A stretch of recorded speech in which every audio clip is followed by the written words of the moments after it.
welcome to In Your Neighborhood. I'm your host, Jennifer Wakeman. Well, if you are a fan of local history, if you like fine architecture, or if you're just looking for a nice way to enjoy the fall weather, come with me to Columbia County on a walking tour that really fits the bill.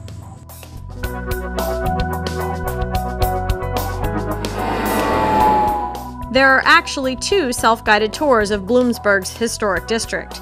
Since I'm a fan of older homes, I chose the tour that features some of the town's finest residences.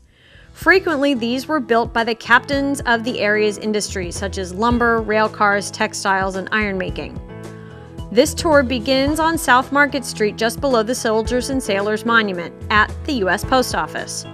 Built in 1935, the building is an example of high Georgian-style architecture. It was constructed as part of the Works Progress Administration during the Depression. Walking south on Market Street, we come to the Tustin Mansion. This neoclassical style home was built for Edward B. Tustin, a local entrepreneur. While he only occupied the residence briefly after its completion, the home still bears his name. It served as the Elks Lodge for almost 80 years. In addition to some amazing interior features, a Japanese split beach planted around 1910 still shades the corner of Market and 3rd Street. At the time of its planting, this was one of 3 in the entire United States. Down Shady Market Street, we walk to the Gunther House. T.L. Gunther was the proprietor of the Marble and Granite Works and was known around town as the Monument Man. His Queen Anne-style home, boasting many gables and a second-story recessed porch, also features dragon gargoyles on the roof. Just 4 doors down from Gunther House is the very unique prairie-style Gunther House. With its horizontal lines and earthy color scheme, the prairie style was a rebellion against the grandeur of popular Victorian architecture of the day. The house was built for William F. Gunther, operator of Bloomsburg silk mills. In 1929, it was purchased by the Housenick family. We now make a left turn onto West 5th Street.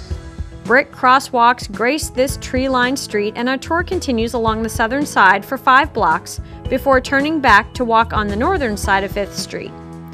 11 houses along this street are part of the tour, and I'll highlight just a couple of them.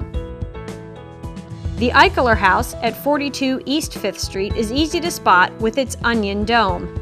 Built for local attorney Fred T. Eichler around 1895, it was later owned by his brother Frank, who served as a mayor of Bloomsburg. Giant owls adorn the gables of this home to deter birds. This particular house is a treasure trove of architectural detail, from the dental molding in the upper gables to the intricate carved pediment above the porch, all part of the Victorian eclectic style. At the end of the same block is the Wirt House.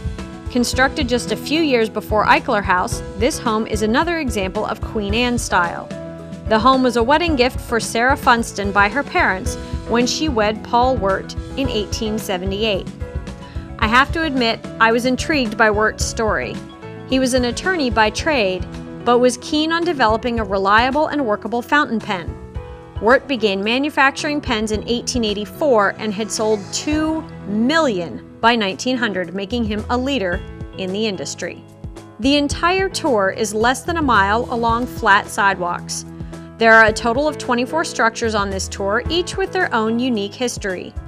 A brochure detailing the tour is available at the Columbia Montour Visitors Bureau, or you can download a copy from their website, www.itourcolumbiamontour.com.